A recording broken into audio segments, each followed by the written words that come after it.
व्यक्तिमत्वाचा अभ्यास माझ्या स्वतःसाठी तर फायदेशीर असणारच आहे, पण त्यासोबतच माझ्या प्रोफेशनल लाईफमध्ये सुद्धा त्याचा उपयोग होणार आहे. कसा बरं? तेच मी या व्हिडिओमध्ये सांगणार आहे. नमस्कार, मी डॉक्टर अपर्णा अष्टपुत्री शिसोदे. जेव्हा आपण व्यक्तिमत्व सिद्धांत समजून घेतोय त्यामध्ये काही ट्रेट थिअरीज आपण बघितलेल्या आहेत, ट्रेट आणि टाईप थिअरीज आपण बघितलेल्या आहेत.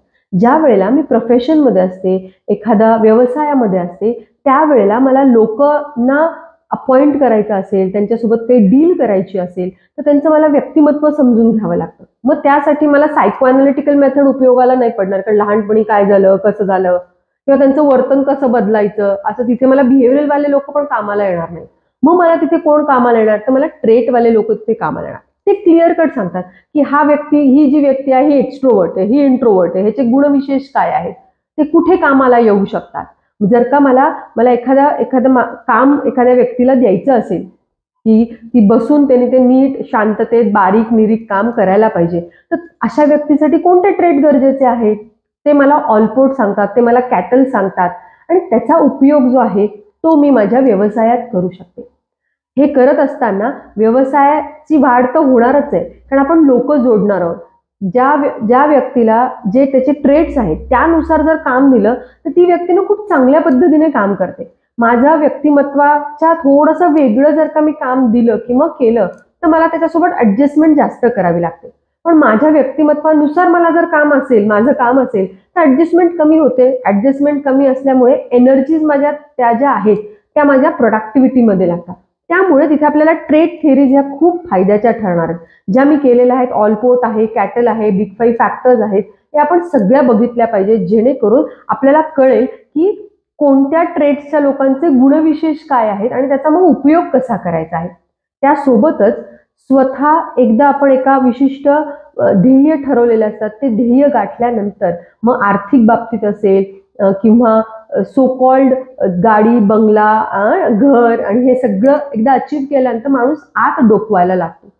तिथे मला एक्झिस्टेन्शियल सायकोलॉजिस्ट जे आहेत, अस्तित्ववादी मानसशास्त्रज्ञांनी जो सिद्धांत सांगितलाय तो फायद्याचा ठरणार आहे. म्हणजे आपण कोणत्या टप्प्यावर आहोत आपल्या आयुष्याच्या, त्यानुसार वेगवेगळ्या सिद्धांतांचा उपयोग करून मी माझं जगणं अधिक समृद्ध करू शकते.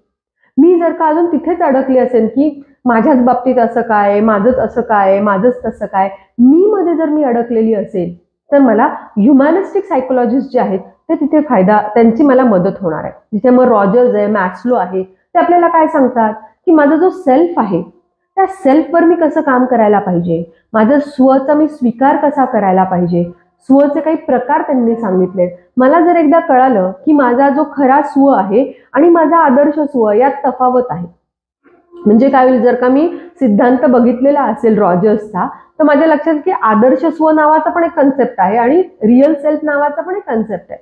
मग तो काय आहे तो मला क्लिअर होईल आणि त्यातनं मी स्वतःची प्रगती करू शकणार आहे. म्हणजे व्यक्तिमत्व सिद्धांत जे आहेत ते अभ्यासण्यापुरते, परीक्षेपुरते आहेत का? अजिबात नाही. त्याचा डे टू डे लाईफमध्ये 100% उपयोग आहे. मला काय पाहिजे आहे त्याच्यानुसार मला प्रत्येक थिअरी ते देणार आहे.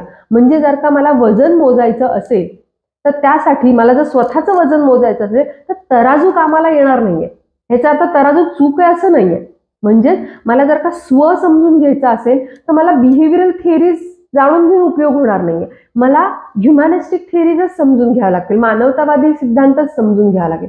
म्हणजे वजन माझं करायचं असेल तर मला वेइंग मशीन वेगळी लागणार आहे, पण भाज्यांचं वजन करायचं तर काटा मला चालणार आहे. यानुसारच व्यक्तिमत्वाच्या आपण कोणत्या टप्प्यावरती आहोत त्यानुसार आपल्याला व्यक्तिमत्व सिद्धांत उपयोगी पडणार आहेत. आतापर्यंत वर्षभर आपण जवळजवळ 20 सिद्धांत बघितलेले आहेत. ते एकदा परत बघा, त्यातलं तुम्हाला कुठला उपयोगी वाटतो आहे ते मला कमेंटमध्ये नक्की सांगा.